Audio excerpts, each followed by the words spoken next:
Assalamualaikum. Hai adik-adik, apa kabar? Semoga adik-adik selalu dalam keadaan sehat ya. Pada video kali ini, kakak akan mengajak adik-adik untuk belajar mengenai larutan asam, basa, dan garam. Seperti apa itu? Yuk ikutin terus penjelasan dari kakak.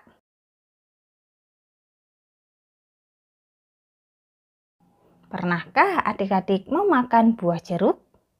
Bagaimana rasanya? Ya, asam. Nah, buah jeruk ini termasuk di dalam larutan yang bersifat asam.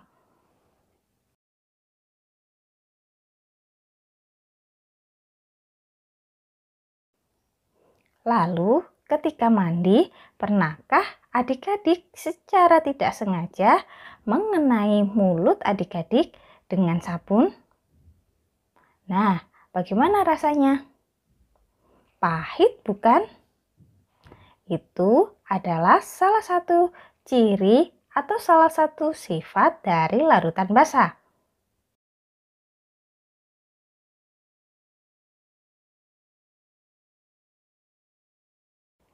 Oh ya, bagi adik-adik yang baru bergabung dengan channel ini, jangan lupa klik subscribe, like, dan share video ini agar teman-teman yang lain juga mendapatkan manfaat dan wawasan dari video ini. Serta nyalakan loncengnya agar adik-adik tidak tertinggal video terbaru dari kakak.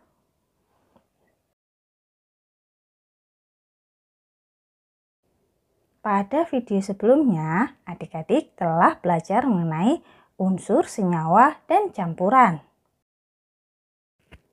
Pada video tersebut telah dijelaskan bahwa contoh dari campuran homogen adalah larutan.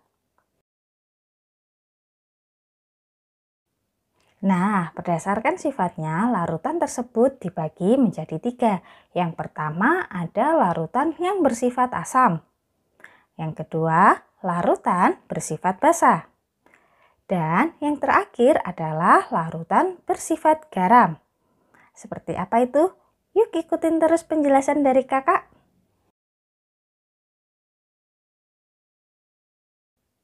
Adik-adik tentu sudah mengenal larutan asam di kehidupan sehari-hari. Asam ini banyak kita jumpai pada sayur-sayuran dan juga buah-buahan. Sebagai contoh, ada lemon, jeruk, tomat, cabai, dan juga brokoli.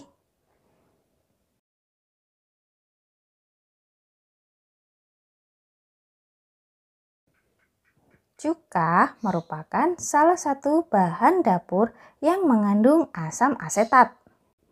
Aki pada kendaraan bermotor mengandung asam sulfat.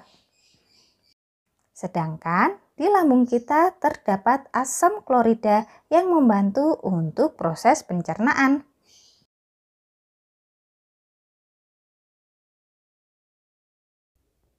Berikut ini adalah ciri-ciri larutan asam. Yang pertama adalah rasanya asam. Yang kedua, dapat menimbulkan korosi. Yang ketiga, merubah kertas lakmus biru menjadi merah. Dan yang keempat, mempunyai pH kurang dari 7.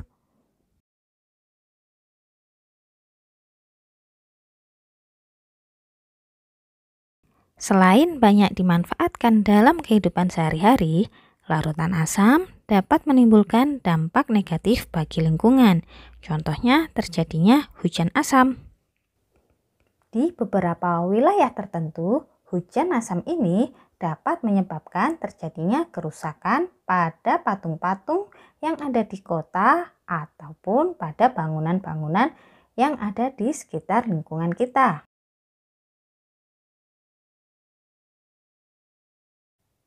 Mengapa dapat terjadi hujan asam? Hujan asam dapat terjadi apabila kadar belerang dioksida atau SO2 dan juga kadar nitrogen oksida atau NO di dalam atmosfer kita jumlahnya sangat banyak.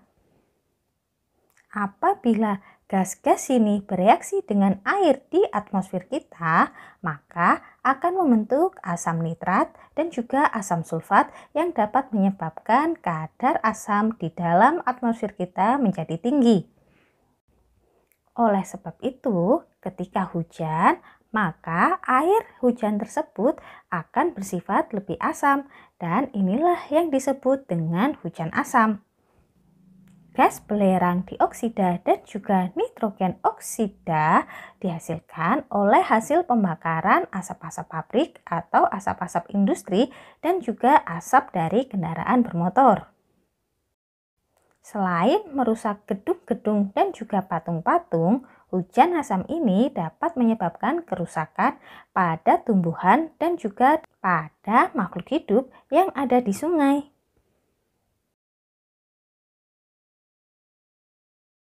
Berikutnya, kita akan membahas mengenai larutan basah.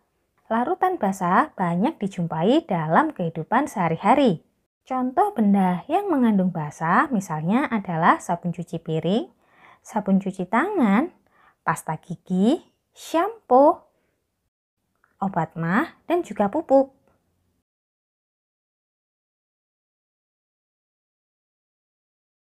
Lalu, bagaimana cara kita mengidentifikasi suatu larutan bersifat basah? Berikut adalah ciri-ciri dari larutan yang bersifat basah. Yang pertama adalah larutan basah memiliki rasa pahit, tapi ingat ya adik-adik, ini tidak untuk dicoba. Yang kedua adalah licin di kulit. Dan yang ketiga, mengubah kertas lakmus merah menjadi biru. Berikutnya, yang keempat memiliki pH lebih dari 7.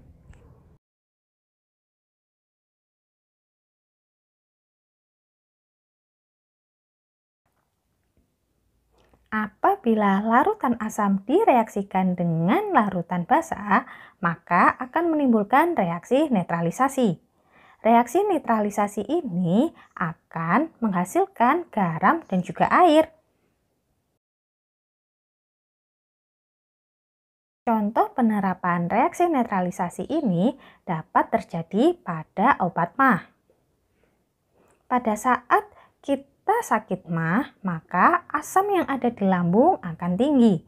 Oleh sebab itu, maka obat mah yang mengandung basah akan menetralkan kadar asam yang ada di dalam lambung. Contoh lainnya adalah pengobatan akibat gigitan serangga, pelindungan terhadap kerusakan gigi, dan juga pengolahan lahan pertanian. Kemudian yang terakhir adalah garam. Jenis senyawa garam yang paling kita sering jumpai adalah garam dapur. Garam dapur memiliki rumus kimia natrium klorida atau NaCl. Garam ini banyak digunakan dalam pengolahan makanan.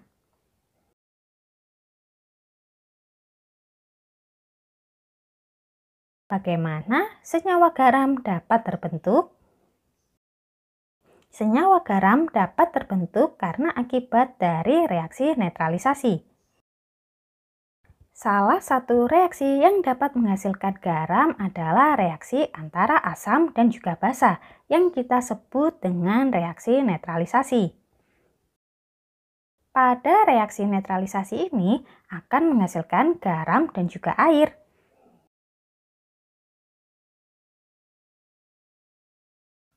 Penggunaan garam dalam kehidupan sehari-hari misalnya saja sebagai pengawet, sebagai obat-obatan, digunakan dalam industri pupuk, serta digunakan dalam pengolahan makanan.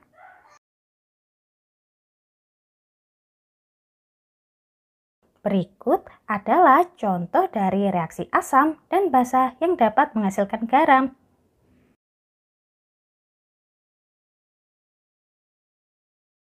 Sekarang, adik-adik jadi lebih tahu mengenai sifat-sifat dari larutan asam, basa, maupun garam.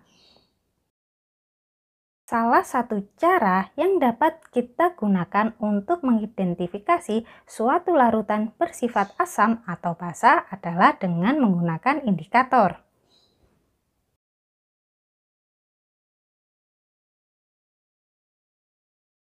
Suatu indikator adalah senyawa yang dapat berubah warna apabila bereaksi dengan asam maupun dengan basa.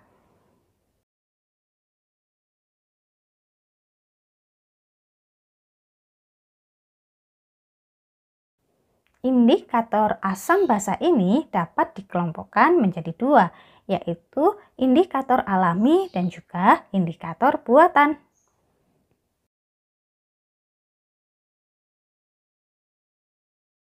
Berbagai jenis tumbuhan ternyata dapat kita gunakan sebagai indikator alami dalam menentukan asam maupun basa. Tumbuhan yang termasuk indikator alami dapat berubah warna apabila bereaksi dengan larutan asam maupun basa.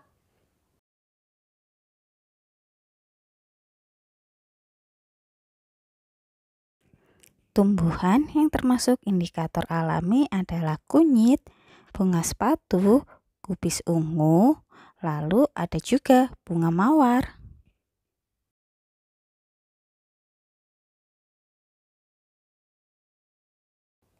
Kertas lakmus merupakan contoh dari indikator buatan. Ada dua jenis kertas lakmus, yaitu kertas lakmus merah dan juga kertas lakmus berwarna biru.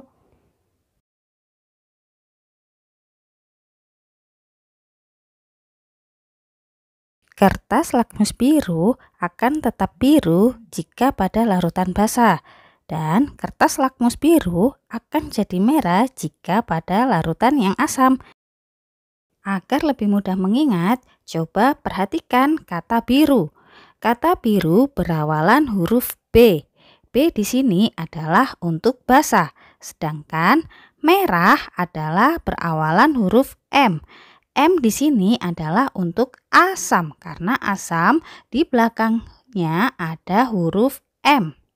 Jadi ingat ya adik-adik, biru untuk basa dan merah untuk asam.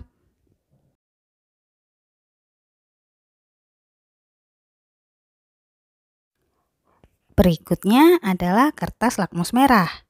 Kertas lakmus merah ini akan tetap merah jika pada larutan yang asam.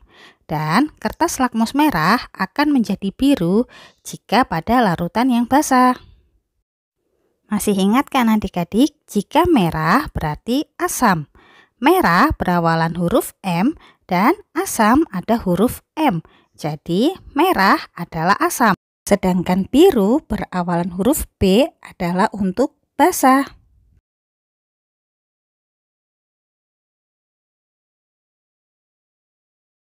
Coba perhatikan gambar yang ada di layar. Berikut adalah gambar perubahan kertas lakmus pada larutan asam dan juga pada larutan basa.